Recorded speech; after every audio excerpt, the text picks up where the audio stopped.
Through a Scottish Prism, the programme that is unapologetically pro-Scottish independence and anti-Westminster rule. Everything we say here is viewed through a Scottish prism. Brought to you by Barhead Boy.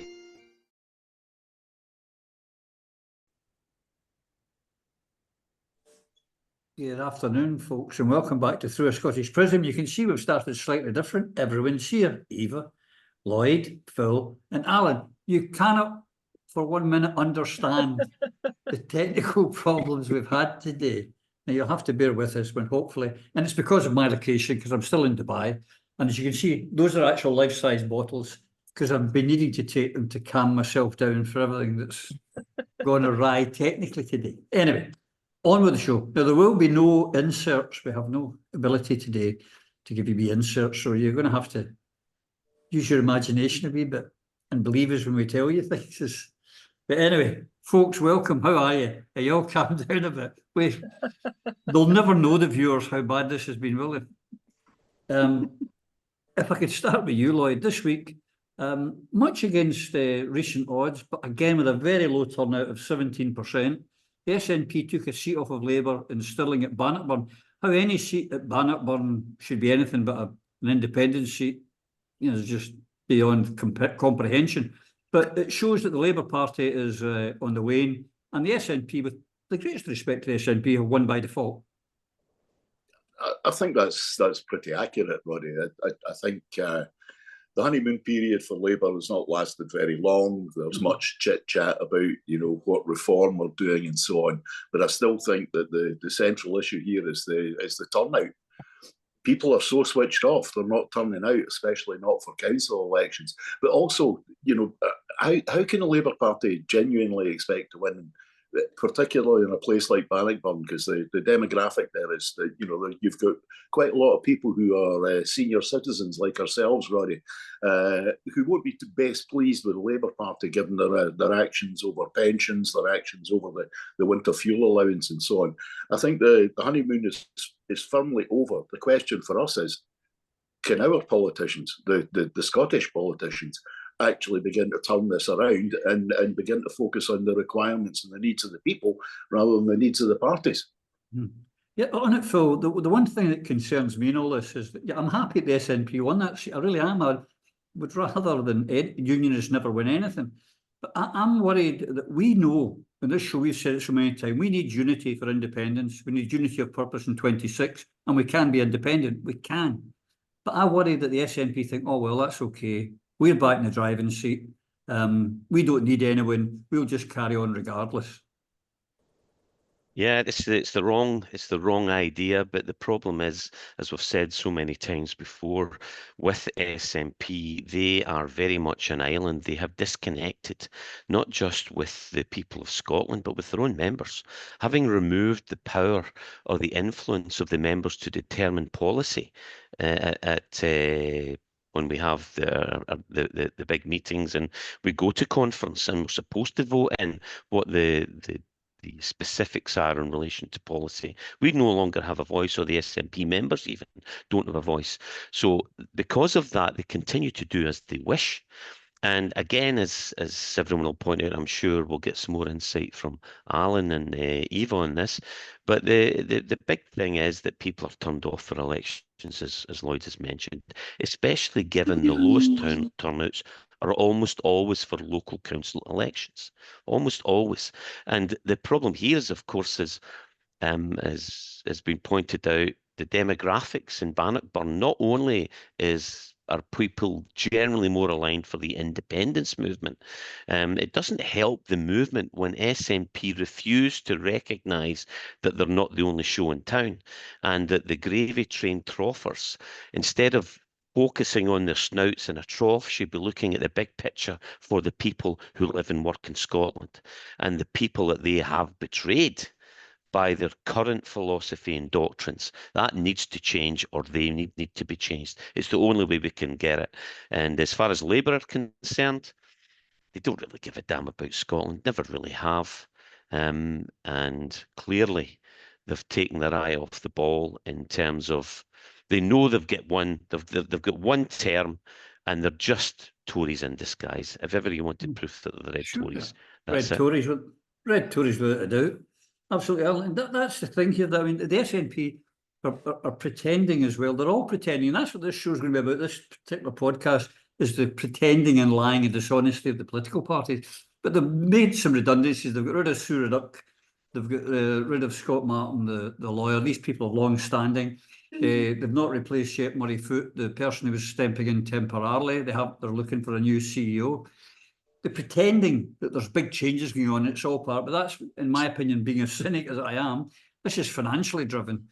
If they had still had 40 odd MPs, I doubt they'd have paid anyone off, and it would still be business as usual, wouldn't it? That would be. I mean, the SNP's finances are in total chaos. They just cannot afford to employ these people. And a lot of that's to do with losing seats. I mean, even the Bannockburn one, where they took the seat because they didn't win it, Labour lost it. And the biggest loss of that by-election was democracy. When you only get 17% of people out to vote, there is something wrong with the system. How many people died and went to jail and were deported for fighting for the vote? This is an important issue, and especially in local government. Local government makes so many decisions. I mean, your libraries, your education, your social work, your policing, everything done by local government. It's very important elections. They run a lot of your life. But one of the biggest problems is, and we're coming up to budgets, where local governments are going to be cutting millions of pounds from local budgets. They're having consultations with the local community of what they will close. Unfortunately, local government consultation means they're coming in and telling you what they're going to do with you. They're not asking for advice or ideas from local communities. They're just coming and telling you, we are taking this from you. And it's always their priorities that stay, not the community's priorities. Until that changes, people are never going to come back out again and vote. Or the other option is people voting for the individual and not the party. Because individuals have no other vested interest but to better the communities that they are going to be representing. Political parties are doing what they're told by their masters in their headquarters. You and I are aligned, Eva, very much on the party politics. It doesn't work, and the independence for independence is the way forward, because they will not be answerable to anyone but the people who vote for them. I mean, our politicians say that, but they don't actually mean it. They are always answerable to the whips. But are you also concerned that the SNP think that they'll weather the storm and will just carry on regardless with business as usual? Well, in what we might refer to as Burns Week, looking at the statistics from the Bannockburn, the Stirling by-election, the phrase that's echoing round my mind is, "What's some power the gifty gie us to see ourselves as others see us?" And when you look at the statistics from that election, what you see, unfortunately, is that the vote for the independent supporting parties is of the order of 40%. The vote in favour of the unionist parties in that by-election is of the order of 60%. And the reason for that is not that the union is 60-40 ahead of the notion of independence. It's because the independent supporting electorate have fallen out with the SNP big style. Their vote is staying at home. Even although they won that by-election, they should have romped home with a turnout that was far higher than 17.6%. And it's really sad to see John Swinney's office issuing press releases crowing about another victory at Bannockburn, because it's a paper victory, it's a meaningless victory unless and until there is real unity within the movement, because that result will be replicated further down the line. The turnout will be higher in Scottish or Westminster elections, but the results will continue to be the same, where the combined vote for the union will beat, it will trump, to use this week's favourite word, it will trump the results for independence until the independence movement does a better together. And that better together will arise and will arrive when we've got a committed, dedicated force that is united for independence. That's not what's happening within the SNP. All their movements and machinations in the last wee while have been down to saving their own skins, and they've invariably been party before country. Now, in the course of the last wee while, I've been at several different formal and informal discussions and meetings with fellow independentistas, and there are a couple of things that are very, very plain. One is an utter desperation within the grassroots of the movement to see an energised and forceful campaign. The other is that voter apathy arises from the poor performance of the SNP on the one hand in terms of a lack of competent government, but on the other it arises from not having a credible alternative to the politicians who are in power at present, because people have lost faith in the SNP. They've not lost a belief in Scotland's ability to power ahead as an independent country, and they look daily at what's happening in Westminster and they say to themselves, England's bankrupt. The Labour Party and government is morally bankrupt as well as financially bankrupt, and the people of Scotland want and deserve something far better. That's the time that John Swinney should be waking up and smelling the coffee, and instead of saying we did really well as a party and holding Bannockburn with a turnout of 17.6%, he should have been walking the streets of Bannockburn, chatting doors and saying to folk, I'm sorry I've let you down, tell us how to do better. And every second door that he would chat, we'd say to him, get an independence campaign, take us on to Bannockburn Field as the small folk again, get the folk of Scotland together and let us all understand what it means to be an independentista and to strive for the independence of our country with every sinew. And that is what John Swinney currently is signally failing to do. Absolutely. One of the things, and I'm sorry we can't have video clips and pictures up here today, folks, but as I say, technical problems beyond our control, or our ability would probably be a better phrase. But one thing that comes through this week, Lloyd, and I wanted to show the video from Westminster, but there's how impotent Holyrood is. They had a meeting where everyone voted on the WASPI women, and the Labour Party were, oh yeah, blah, blah, blah, support the WASPI women, yes, we must, we must. 24 hours later at Westminster, the Scottish Labour MP got up and said, well, we just said we would take a look and take a view. Well, we've had a look and we're taking a view and we can't afford it. We can still afford the $3 billion every year for 100 years to Ukraine, but they can't afford to pay the WASPI women, they say. It's about priority, but it just shows you, one, how impotent Holyrood is, and how, if the SNP think just retaining the majority share and being the largest party at Holyrood is going to help Scotland, they're wrong. It's so impotent because Westminster takes everything away and stops any kind of progress. But it's the nature of devolution, Roddy. You know, power devolved is power retained. You know, we all know there's a clause in the Scotland Act which, you know, even the devolved powers of our Parliament can be overturned by Westminster. It's written into the Act. That's just a fact. It's something that particularly the Scottish National Party or anybody in the Scottish Government doesn't really want to talk about because they like to play the idea that they're in charge and they're busy and they're the big I am. But the fact is they manage the pocket money. You know, Scotland gets pocket money from Westminster, gets told what to do with it. And if you're the government in Scotland, then you manage that pocket money. It's not governance, it's management. That's all it is. Which is why it doesn't attract the best of our people. But I think what this really highlights is the difficulty that Anas Sarwar and the Labour Party have in Scotland. They can say whatever they like. It will always be trumped by It will always be trumped by Starmer or Starmered by Trump. I don't know which. But it must make Anas Sarwar's life an absolute nightmare. I bet he can't wait to follow his father to a governorship in the People's Republic of Pakistan. But the fact is, every single day, he can say what he likes, knowing full well that 5 minutes later, his boss, Keir Starmer, or the London Labour Party, can say the very opposite. Now, how is this going to play in the run-up to the 2026 election? And we're already seeing from the previous topic, the Labour Party is staggering along, only just, you know, very much like a drunk man at present. And the reason for that is the fact that they can make no decisions of their own. They can make statements, but they're not making decisions. We're very firmly in the situation, again, like we were in 1999, where the Secretary of State for Scotland, namely Ian Murray is in charge of the Labour Party in Scotland. That's a reality. Anna Sarwar knows it. All the senior figures in the Labour Party know it. And very soon, I think, we're going to see it from our political commentators when they recognise what's clearly going on here. We have a Governor-General whose name is Ian Murray. He is the Member of Parliament for Edinburgh South, and he is getting his revenge in early.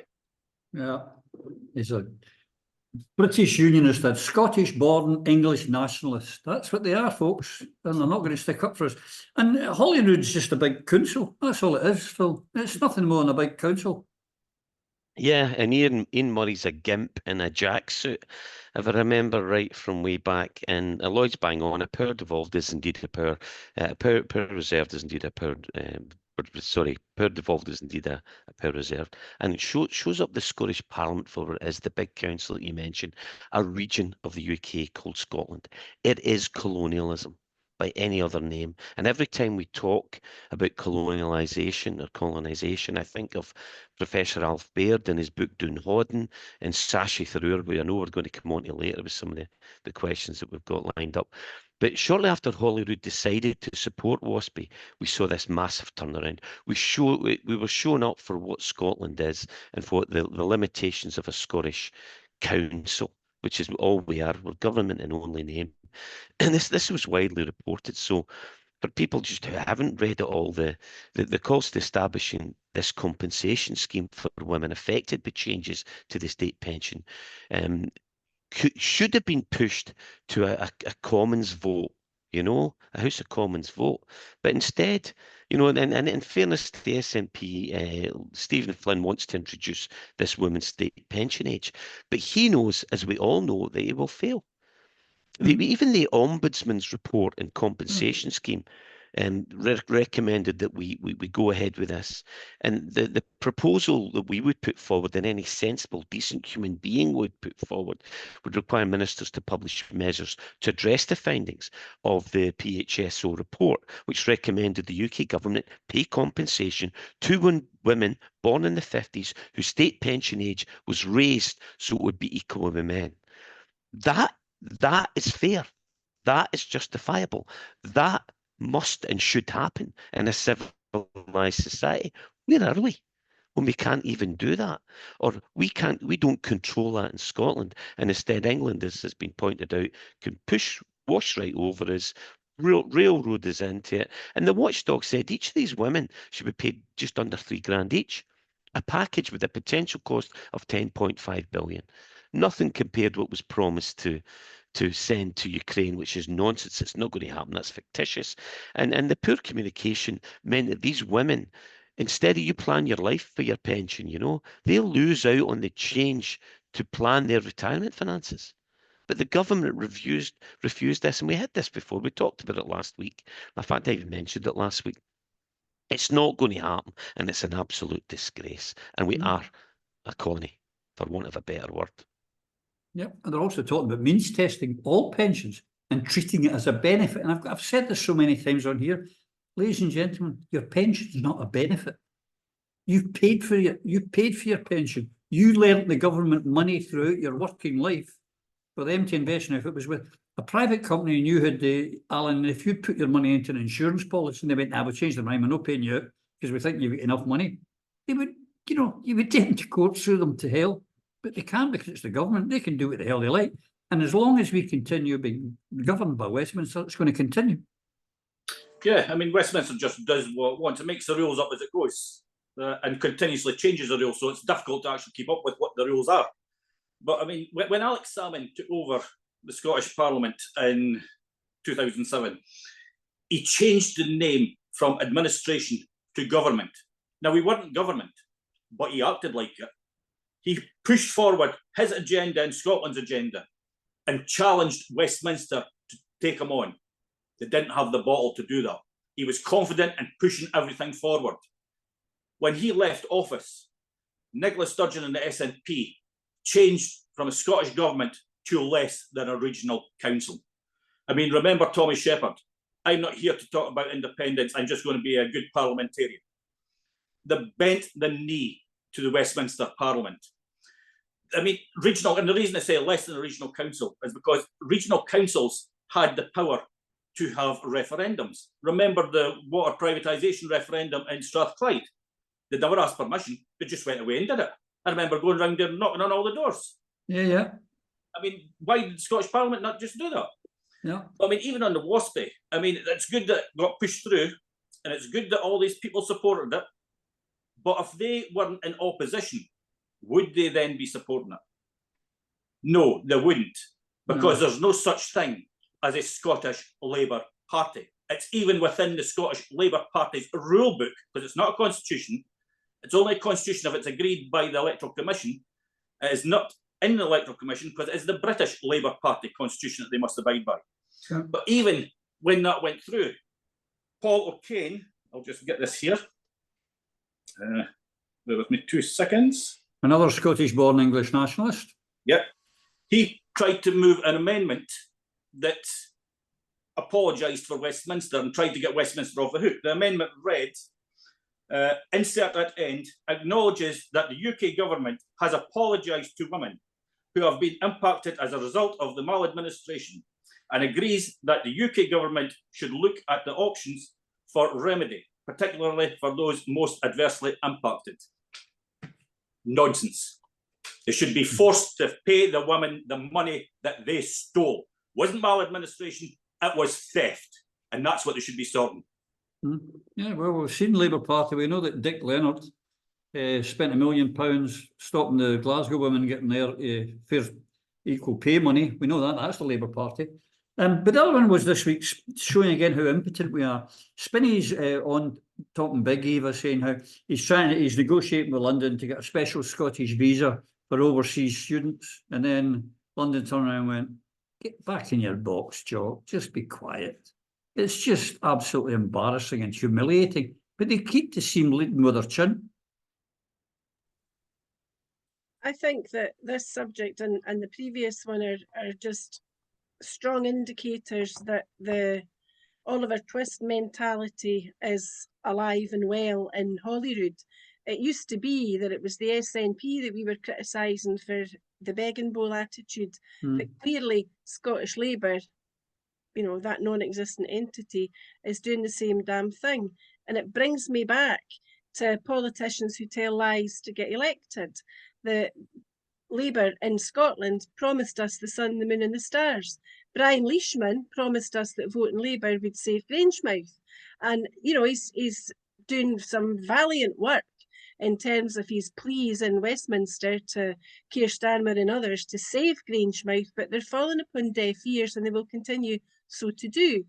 Labour in Scotland don't matter to Labour in Westminster, and if the representatives of their own party hold no sway with them, then there is nothing that John Swinney can say or do that's going to persuade Labour to change their mind about any single solitary damn thing. And it's because the Labour politicians in power in Westminster know that they can steal from and kick Scotland, Wales and Northern Ireland with impunity, but particularly Scotland because we're the one with the resources and there's nobody in Scotland to fight back that would actually ever land a blow on Westminster. The way that blows will be laid is by having politicians who stick to their principles. And this WASPI women issue, as well as this point about immigration and students and visas and what have you, and how Scotland and the rest of the UK could have a different position. These are all aspects of betrayal by people who promised something when they were in opposition. They were elected on the basis of those promises, and once they were elected, they turned their face, they set their face against the people that they were there to serve. And the WASPI women particularly has to be put in context. These are women, a decade's worth of women whose pension and age was raised contrary to their understanding or expectation that Labour promised in opposition they would make sure were recompensed. In respect of immigration, you had innumerable discussions and offers from Labour pre-Brexit that things would be done. We could have particular issues where there were bespoke arrangements made for Scotland. There was hints and whispers that maybe Scotland could get some of the benefits that Northern Ireland got, but Scotland didn't get any of the benefits that Northern Ireland got because we didn't have strong Irish style politicians battling for Scotland. We need honesty within politics, and we need people that will actually try to deliver what they offered. And we need politicians who look at what the people need and desire and deserve to thrive. And then Scotland will begin to flourish. But unless and until that happens, we're going to look backwards in time. We're going to read the likes of not just Burns and, you know, Cotter's Saturday Night from scenes like these, Old Scotia's grandeur springs that makes her loved at home, revered abroad. We're going to look at Hugh McDermott and a drunk man gazes upon a thistle and think, where the bloody hell have we gone wrong? Where's the Jimmy Reeds of this world? Where's the Mick McGahey's? Where's Margot MacDonald? Where are the leaders that the people deserve to be led by, the folk that they could put their trust in, and knowing that they would literally kick every arse that they had to, take all the names that they had to try to make the progress that we so desperately require. Instead, we're represented by people that are grinning as they give themselves pay rises in Holyrood and in Westminster. And we've got that dafty the other day sitting down in Westminster complaining about benefits issues when she's sitting in a house that we pay her gas and electricity bills for, and she's taking home 13 grand a month.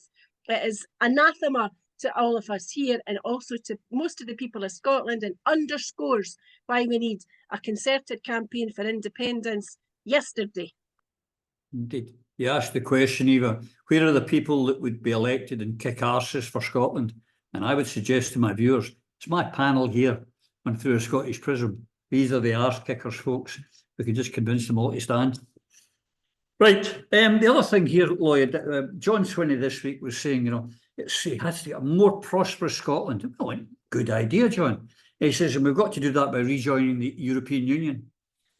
There's a problem with that, Lloyd, because also part of party policy of the Scottish National Party is free ports and special economic zones, and continuing with the pound sterling.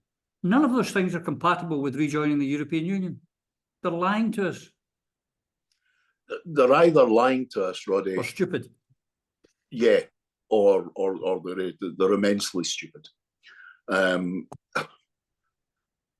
I think the biggest mistake that John's making here is he must be aware, certainly Kate Forbes is aware, that there's a huge amount of disquiet across the country over the issue of the free ports and the special economic zones. Of that, there is no question. And primarily those concerns are to do with the fact that there's no clarity. You know, we have heard statements from both John and Kate about the free ports and the economic zones saying that this will help and lead to prosperity, and then we hear absolutely nothing at all about them. And some of the stories coming out of Teesport at the moment are horrific, and the potential the potential for the free ports to effectively stymie to some degree our independence is not really being discussed. But I think, getting back to your central point, Roddy, the free ports and the special economic zones, as proposed, as signed up to by both Kate Forbes and John Swinney, are entirely incompatible with membership of the European Union. Now, why John continues to talk about membership of the European Union, knowing that these are stumbling blocks in his way, really just says to us that this is a slogan. And this is another one of these slogans that stops us, the majority of the electorate, worrying about the concept of independence. Because that's, you know, when we start talking about independence, then John will have to talk about free ports and special economic zones, and he'll have to be honest about it. And the simple fact of the matter is he will have to admit that membership of the European Union is simply impossible because of the free ports and the special economic zones and the ability for international capital to build on your country. But aside from that, if the Scottish National Party is so entirely committed to the European Union, one has to ask, why was it that during the Brexit negotiations, when the 6 counties of occupied Northern Ireland were given the special deal with the European Union, effectively getting the best of both worlds, in the European Union, out the European Union at the same time, why was there no attempt by John Swinney at that time to negotiate Scotland's position there? You know, you cannot say to me and tell the people that you think want to be members of the European Union, that the European Union is your goal, when in reality you had the opportunity to show your commitment to the European Union during the negotiations post-Brexit, and nothing was done. This is it's like so much that we're going to get between now and the election in 2026. The simple fact of the matter is these are slogans, and they're slogans that are meant to keep some of the less engaged members of the electorate on board. And this is very specifically being aimed at all those people who have that nice notion that like themselves because they voted to remain, and they're not those terrible people who voted for Brexit. It's pandering, but it's pandering in the worst possible way because it's sloganizing with no substance whatsoever. In fact, it's sloganizing with the intellectual rigor of a fruit gum, if truth be told. Yeah, it's quite disgusting, Phil. John's saying this. Well, he knows it's not possible for us to rejoin the EU with these two other policies on board. Now, I mean, and I think it's in Costa Rica where they're trying to get out of a free port contract, and it's proving very difficult to get out of it. You just can't say, well, we're out of there. You can't cancel it without massive compensations and going to court. But it shows that the things that should be addressing as well. It was all come out in data this week that in London, the average Londoner earns by September what it takes a Scotsman the whole year to earn. This disparity is part of the problem that we have in Scotland. Yeah, and this all ties in together. Every time you talk about this and this disparity, I'm reminded of Doon Hodden, in Professor Alf Beer's book, and the proof that we are a colony. And they also live much longer on average down south. So we pay for their pensions more than they pay for ours. We are different from England, culturally, geographically, financially, and not in the way most people think. We are actually the richest region of the UK per capita, and the only region that has a positive balance of trade. Before anyone says, well, London makes more, that's only through fixing the books. Those analysts that calculate the GDP for inclusion in things like GERS or the GDP production figures for every year, create a figure for profit for banking and finance to include in the calculations on GDP, when in fact, banks and finance don't create wealth at all. They take it out of the country. Banking should charge a small fee for transactional function they're supposed to carry out instead of stripping this country of its wealth. So that's an absolute con across the board. The Spinney's visa thing, we talked about it last week. And it's quite clear that the UK government is not considering a Scottish immigration visa system to help attract overseas workers north of the border. In fact, we talked about it last week.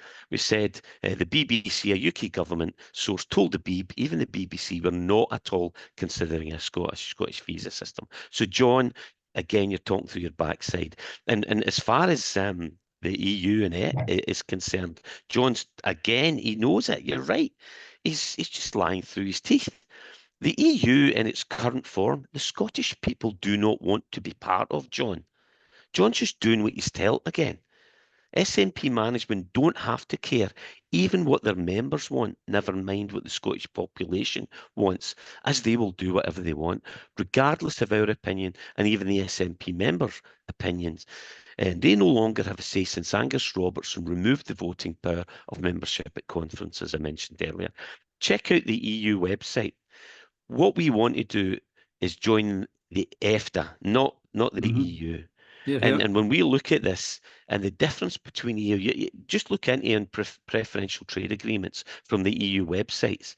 I mean, EFTA have built up a network of 26 PTAs, right, with 37 partners, compared to about 120 within the EU with more than 47 partners.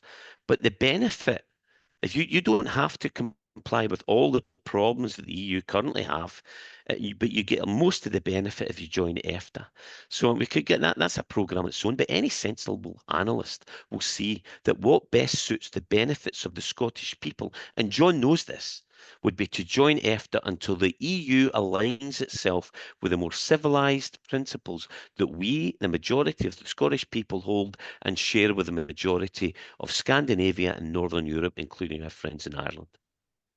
Dear, I'd just say on free ports, you wouldn't know about free ports being a problem, ladies and gentlemen, or SCZs, if it wasn't for the good work, and a shout out to Salvo and the ISP party, who have done admirable work on their own, and they deserve the thanks of us all, and the support both Salvo and ISP deserve for the work they've done on free ports. But on that, Alan, I know you've been quite heavily involved in stuff on the free ports, and it's close to your heart, and it's a big concern. Yeah, I mean, free ports is just a rip-off. It takes money out of the economy, it reduces workers' rights, reduces workers' wages, and it is an access. Sorry, it is an access to drugs and other things coming into this country because they're not checked. But we should be making it quite clear. I mean, the Scottish Government are in full support of the free ports. There's no getting away from that. So we, the people, must make it quite clear and warn anyone investing in free ports that under an independent Scotland, we will not be honouring any of your contracts. You will be investing at your own risk. We don't care how long the Scottish Government give you a contract for. They are not signed in our name, and we will not be honouring them. Your free ports will be gone in an independent Scotland to allow Scotland to apply for membership of EFTA, not the European Union. In 2014, yes, Scots voted by a large majority to stay in the EU. Many of them were unionists because they were told if they voted against Scottish independence, they would be guaranteed a place in the European Union.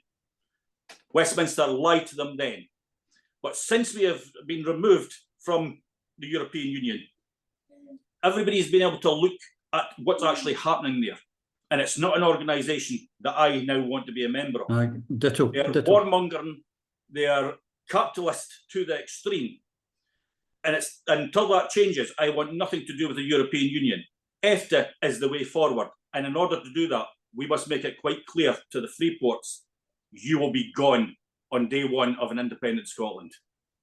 I would love to believe it. I don't know if it's quite that simple. As I say, I know Costa Rica are going through all sorts of hoops just now to try and do it. But I suppose out with the free ports, you could set up all sorts of things that would make working inside these free ports or the SEGs very difficult. But and it's just on that, I mean, an example, another one that came out this week, Eva, I want to discuss was it just showed that it was announced that the British Empire, and if they've done it in one place, they'll keep doing it. Shall we say it's like a serial killer? A serial killer strikes once to keep killing. And the British Empire stole 64.82 billion from India. A new report this week has found. Although at that time, the Brits were telling India that they were too weak, too poor, and too stupid to be independent. Now their economy is larger and greater than the UK. They're a nuclear power. They have a huge military. They're respected in the world. Their GDP is higher. There's a lot of poverty and a lot of mistakes there. But they've prospered since they left London from being too weak, too poor, and too stupid. It just makes you wonder how stupid the people of Scotland actually are if we're incapable of getting a movement together, a peaceable movement, to recreate in Scotland the democratic government that we had for long enough before the Union in 1707.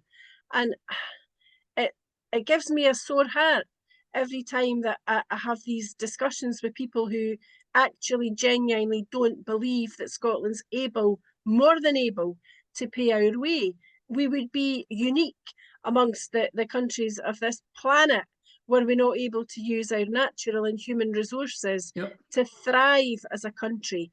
That is precisely why the Westminster government, the establishment, the imperial rulers, think back to their visit in 2014 to Glasgow. That's exactly why they're holding on to us. It's why they held on to India and all the other outposts of the empire, because they want to bleed them dry for their own purposes, for their own needs, for their own benefit, not for the benefit of the people that lived in India or the people that live in Scotland, Wales or Northern Ireland, but to sustain the Westminster facade of somehow London, UK, Great Britain still being an influential power in the world.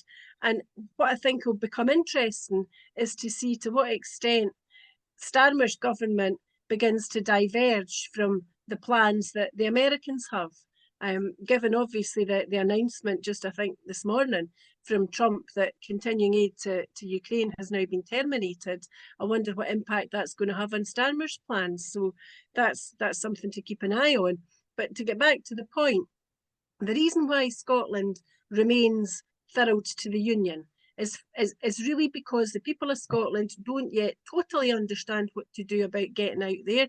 We don't have leaders that are currently promoting the plan for attaining our independence, but we're constantly bombarded with propaganda from Westminster and from Unionists, including those who were elected to represent Labour from Scotland, to the effect that somehow there is a largesse that comes from Westminster, you know, the warm enfolding embrace of the benevolent British Union. That's exactly what Gordon Brown spoke about in 2014. It's what David Cameron said, lead us, don't leave us. It's what led to the Queen purring when she heard that there was a no vote.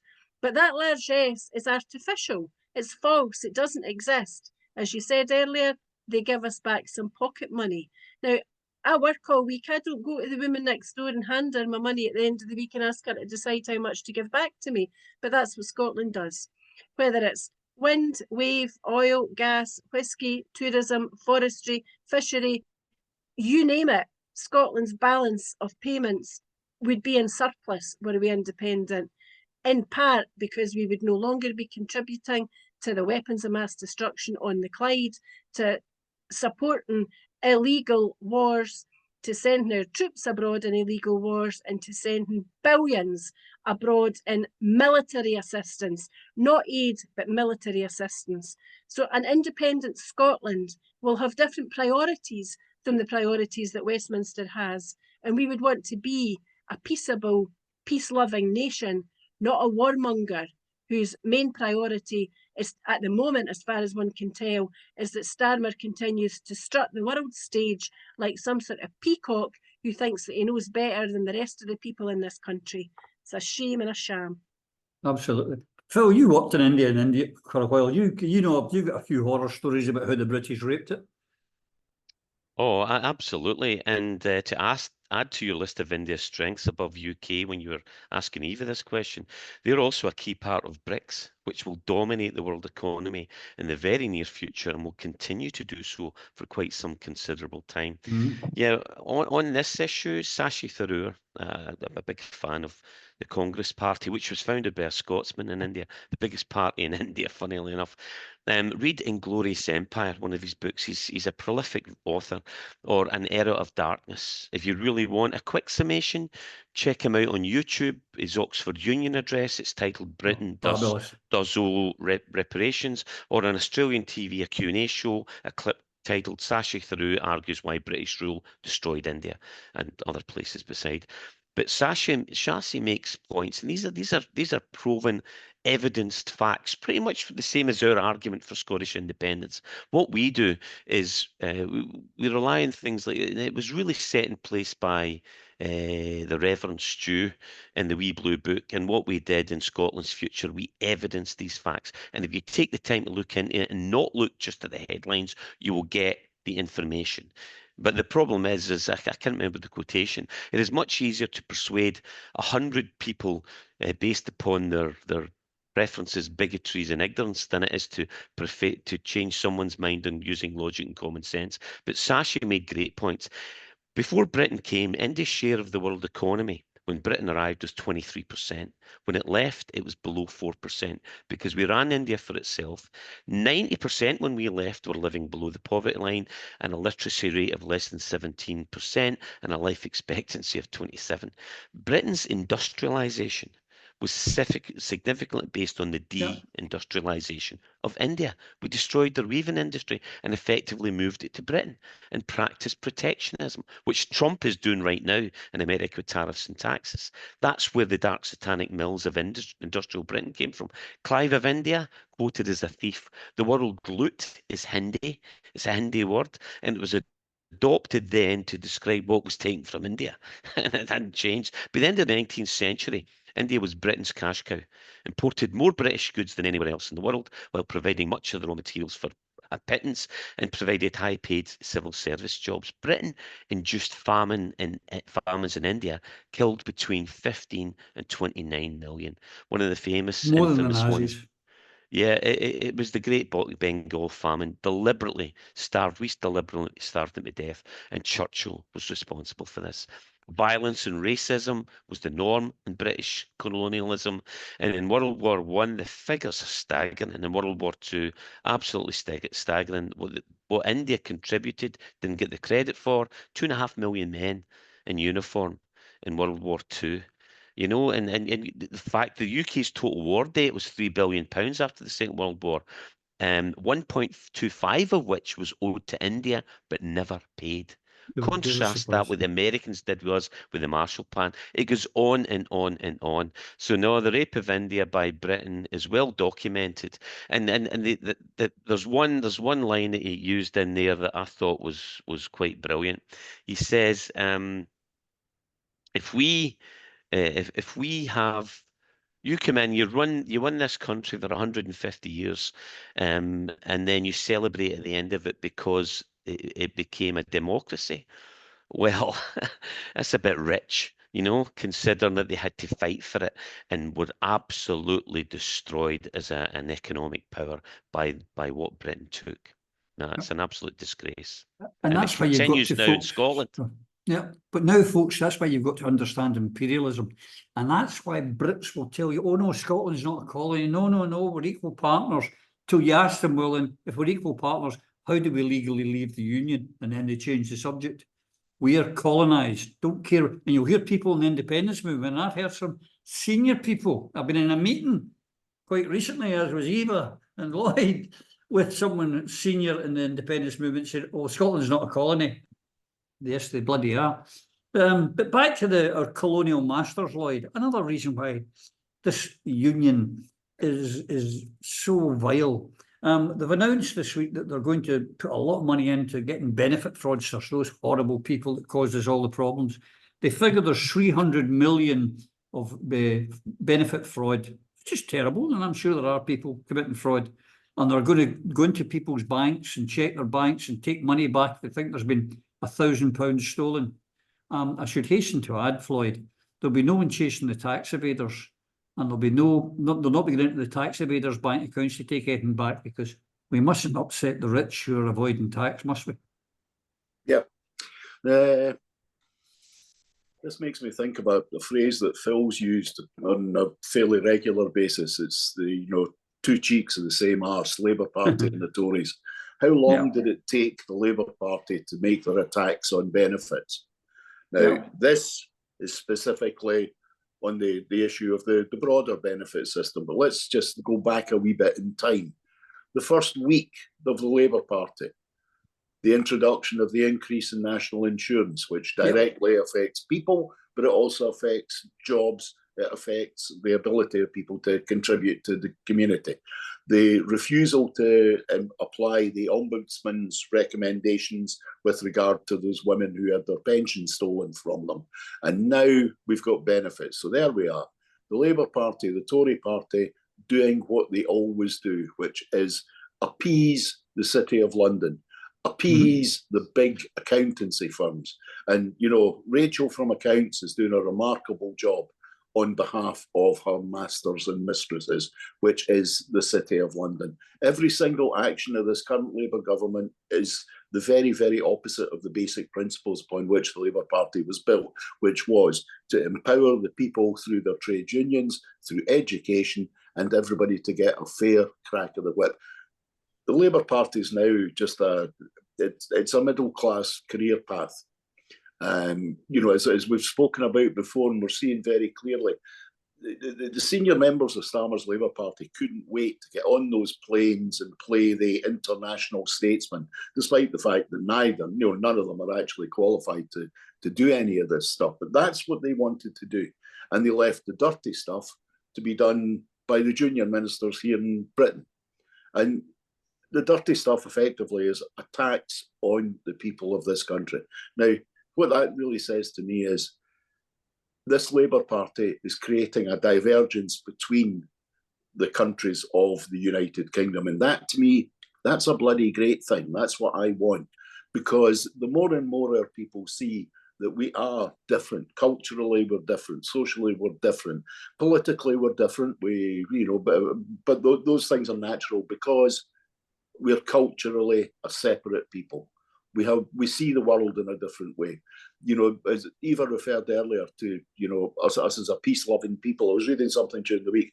At no point ever did Scotland, when an independent country, did Scotland try to control or invade and conquer any other country. It wasn't in our nature. Whereas those south of the border, their greatest expressions of their national vitality are the statements about military leaders, conquest, division, battles. It's interesting what Phil said about Churchill and the Bangladesh Bengal famine. Churchill's a name that pops up in our history, and it's not just Winston.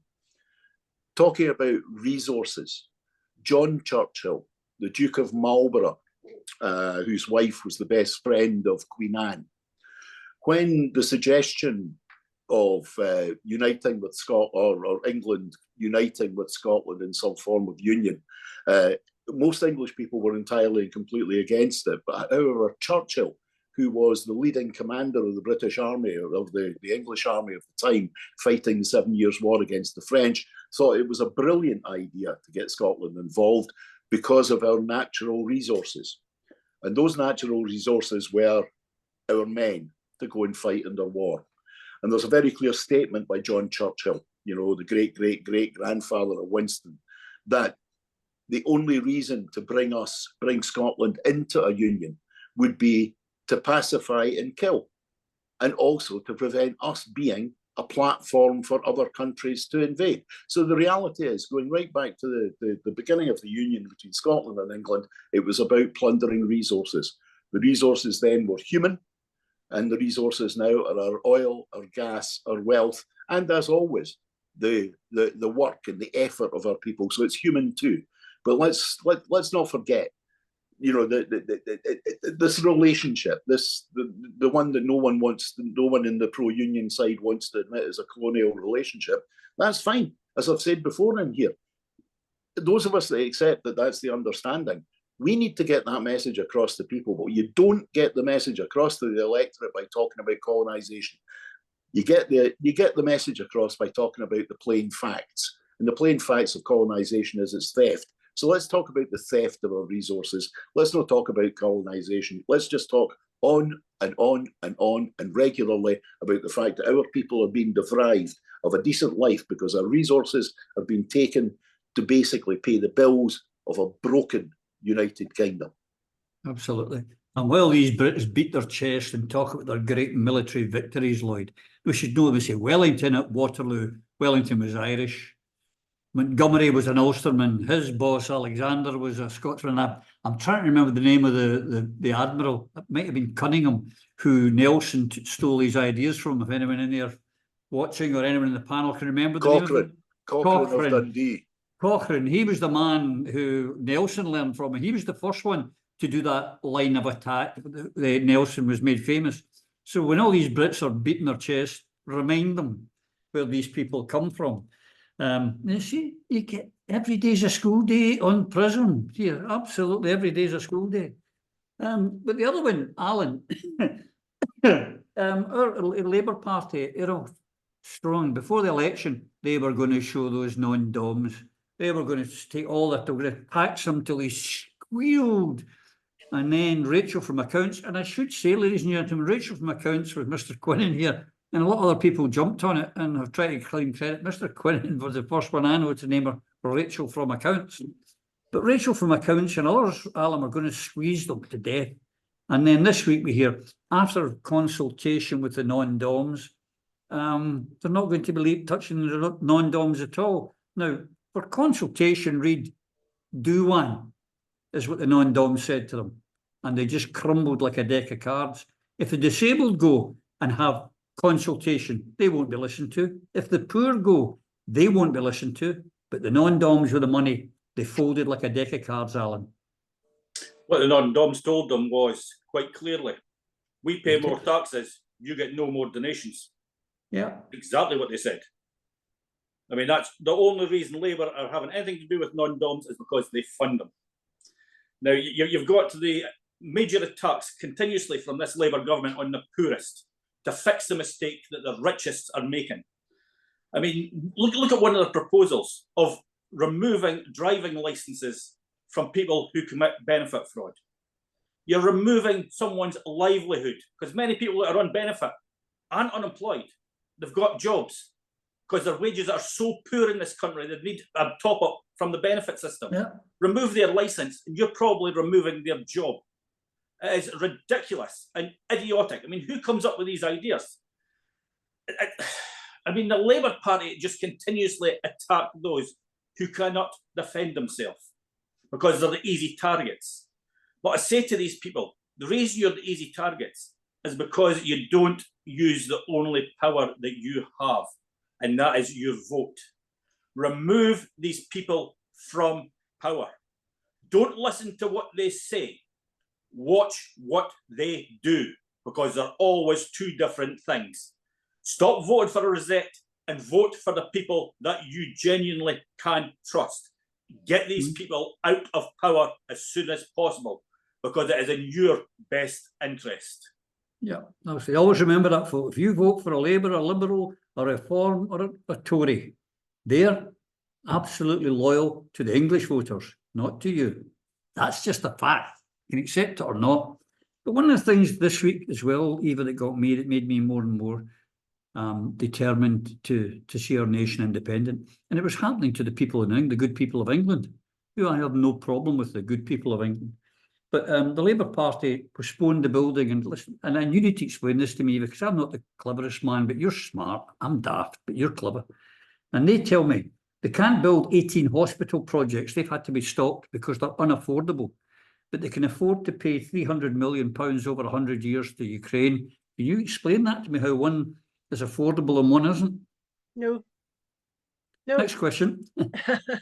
This is about strutting the world stage like a Yeah. peacock who's full of his self-importance. That's all it is. It's not about looking after the people who elected him to do better. And I know that we often say, and Lloyd obviously alluded to Phil's regular justified comment about two cheeks of the same backside. It seems to me as if Labour are actually out-Torying the Tories to many, many respects now. The proposed long-term funding to Ukraine is only one of innumerable examples.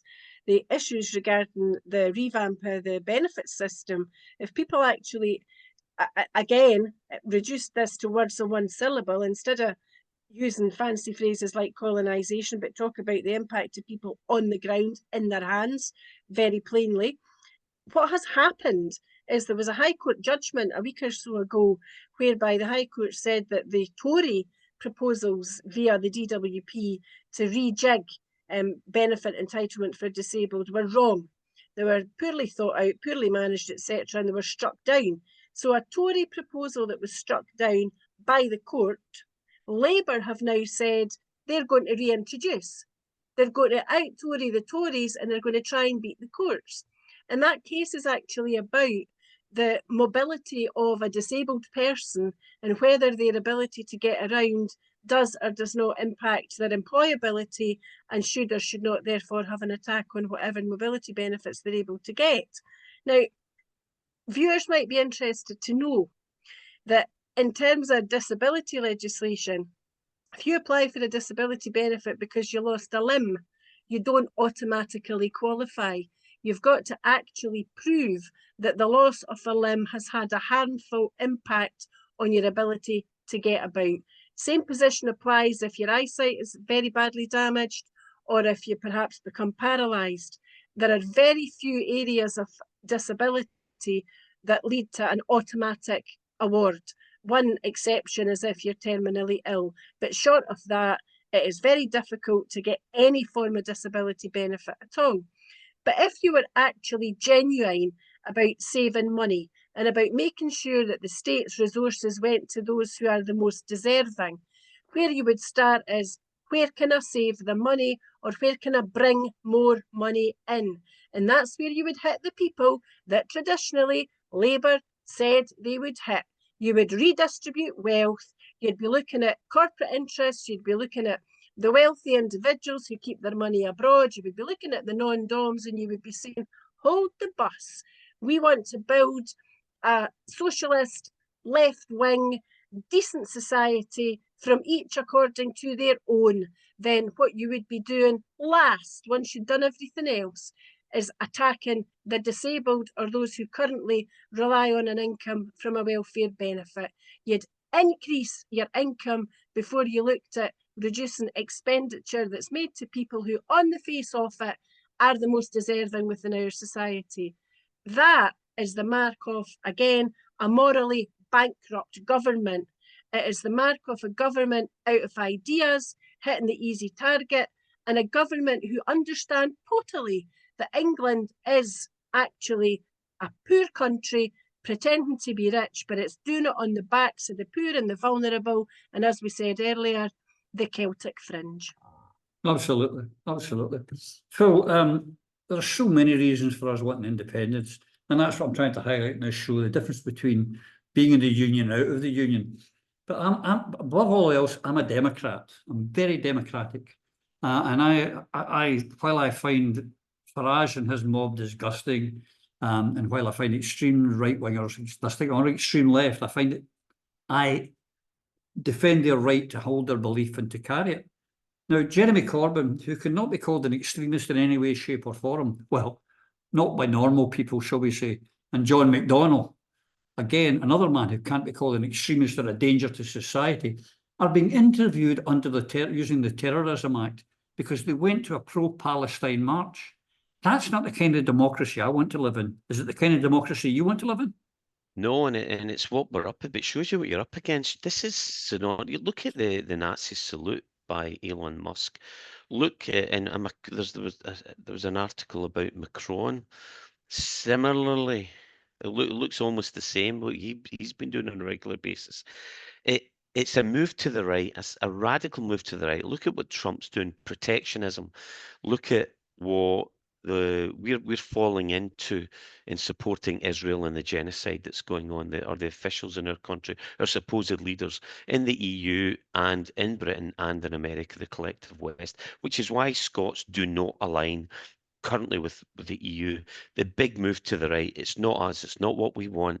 We're far, far more aligned to what we see in Scandinavia and Ireland. These are the countries who culturally we're more attuned to, and we need to be upstanding and take on and stand up and make sure our voices are heard here, because you're exactly right. To actually to question someone under the Terrorism Act for attending a pro-Palestine rally in the defense of people who are being decimated, people who are being persecuted, people who are part of a new Holocaust, effectively. It is disgusting to think that our institutions have been so corrupted, and they have, that we are now in a situation where they're fully behind a country that's committing genocide. They're still leaning towards Ukraine. I was encouraged, as I said, I would have voted for Harris. I would not have voted for Assad. I would have voted for Trump over Harris because of his position in Ukraine war. That has softened a little bit, but at least he stopped the finance on it. That should help bring a sooner close to this war than Biden and his hawks what we're doing. The big concern, as I mentioned earlier, was Adelson's, the Adelson family's 100 million funding, a pro-Jewish lobby to Trump to soften his stance on Israel and allow Israel to do what it continue to do what it's doing. That was a big concern, and that seems to be that he is now filling his cabinet with hawks and people who will continue this. I hope it comes out in the end what's to the benefit of the American people, which is to stop following and doing what Israel wants you to do. I think there's a bigger picture here. The fall of Syria was a win for for Israel and its allies, which sadly includes Britain, America, and the EU. But I think things are changing. The status in Syria just now is disaster. It's a horror show. In the whole Middle East, we risk nuclear war by this. And to persecute people like Jeremy Corbyn while the war criminals walk free, that's the tragedy. That's the injustice. And that is what we must stand up and continue to support people like Jeremy Corbyn, John MacDonald, and anyone the pacifists, those who want peace. Blessed be the peacemakers. Come on, religious people, get behind us. We want peace. Make love, not war. Amen. Yeah. But you like myself, Lloyd, are a pro-Palestine, anti-war, anti-weapons mass destruction. When you see someone like Jeremy Corbyn or John MacDonald being interviewed under the Terrorism Act under caution for being in a pro-Palestine march, surely the right in democracy is the ability to have opinions that the power don't like. Surely that is what democracy is, one of the kernels of democracy. Yes, absolutely. But there's a real irony here. The political classes in Britain, particularly those that would term themselves the liberal or the progressive left, have been ranting and raving about Donald Trump becoming the American president. They've expended so much energy on that because he's not a Democrat, because he's a fascist, he's this, he's that. He may well be, but the fact of the matter is, right here in the United Kingdom, the former leader and deputy leader of the Labour Party were arrested and required to turn up under caution for attending a political demonstration. Is that, that's not happening in America. That didn't happen because of Donald Trump. That happened in the so-called democracy that is the United Kingdom of Great Britain and the occupied 6 counties of Northern Ireland. This is absurd. The political class bumping their gums, the political commentators pumping their gums, the yards and yards of newspaper footage all about Donald Trump. Meanwhile, if Trump had done that, if Trump had arrested Biden and Harris and had them interviewed under caution for attending a demonstration, the liberal left here would go absolutely mental. I mean, let me point out, for any of you out there under any illusions, I'm a socialist, a democratic, Republican socialist, always have been. I'm not progressive left or any of that guff. I'm old enough to know what I mean by democratic, socialist and Republican. Yeah. Right? Now, why is it that we have an entire political class who exercise themselves massively about the leader of another country, when what is happening on the ground in our own country is a major assault on democracy? The fact that we had the chief constable of, or whatever he's called, the commissioner of the Metropolitan Police, attending briefings run by Mossad and the Israeli Defence Forces, then going to speak to the board of British Jews, or deputies of British Jews, to calm all their fears about the likely attacks on synagogues. What the hell is going on here? Do we have a government? We also have a self-declared Zionist as our current prime minister. But the point I'm making here is this: the very things that you would accuse Trump of being or doing are happening right here, and have been happening since the day and hour Keir Starmer was elected Prime Minister of the United Kingdom. Can we please focus on what we can change? We can't change Donald Trump, and it's not our business to change Donald Trump. He's an American. Americans have got the right to vote as well. Whether we like it or not, it's none of our business. What we need to change, though, is we need to change what's going on here and stop focusing on the virtue signalling of, oh, I don't like Donald Trump. Well, that's the easy thing. It's like Ben Elton made himself a comedian out of saying Margaret Thatcher's a bad woman in the 80s. Well, see what happened to him. Aye, well, we've got to say Donald Trump's not all bad. His mother was a MacLeod from the Hebrides. Great people called MacLeod from the Hebrides, that's all I'm saying. Alan, another bit of news out this week was 1 million, in last year alone, 1 million licence payers cancelled a TV licence from the BBC. You know, a lot of us here getting sick of the bias and the propaganda and the lies, basically. Will the BBC pay attention, you think, and change its ways? I'm being rhetorical a wee bit here, Alan, you understand? No, BBC will do what's told from the British establishment, as it always does. I mean, regardless of how many people pay the BBC, they will always be funded by the state to put their propaganda out. That'll never, ever, ever change.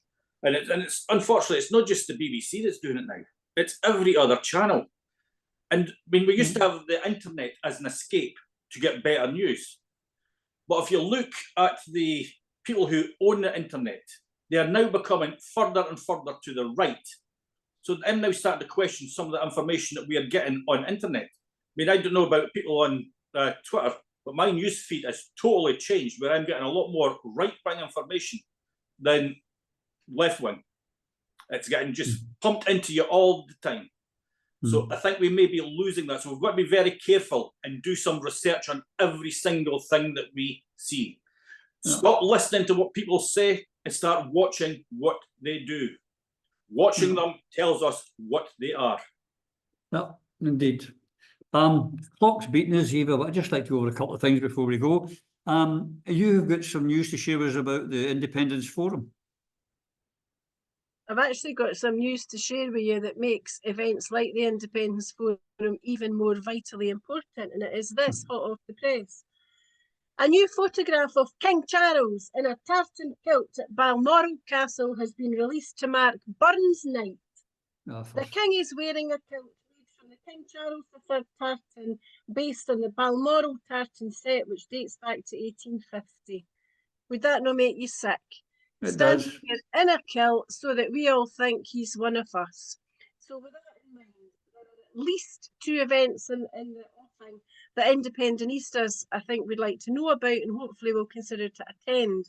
One is hosted by the Indie Forum Scotland, and it's taking place on Saturday, the 1st of March, at the Greyfriars Charterist Centre in Edinburgh. You can register online at independenceforum.scot.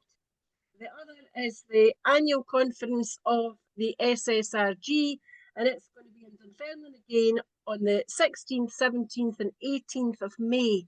So both of these events are very worthy of your consideration, because after all, what we want is, we want the public and the party politicians, and all those unionists keeping an eye on us to know the independence movement in Scotland is flourishing, it's visible, and it's just going to continue to flourish and become ever more visible, because organisations like Indie Forum Scotland and SSRG are run by activists who are absolutely laser focused on independence and doing all they can to see its delivery, despite those party politicians who don't seem to understand the meaning of the word unity. Now, I do not include there Kenny McCaskill and Ash Reagan, because they both, on behalf of ALBA and Colette Walker and their friends within the ISP, are very clear that unity of the independence campaign is needed for 2026 and beyond. Hear, hear. And I'm sure Independence for Independence will be similarly minded. In fact, I know they are. Well, that's it, folks. I hope that the fact that we couldn't bring you some videos and a few other wee things didn't affect you. But till we see you and yours, take care. Through a Scottish Prism, the programme that is unapologetically pro-Scottish independence and anti-Westminster rule. Everything we say here is viewed through a Scottish prism. Brought to you by Barhead Boy.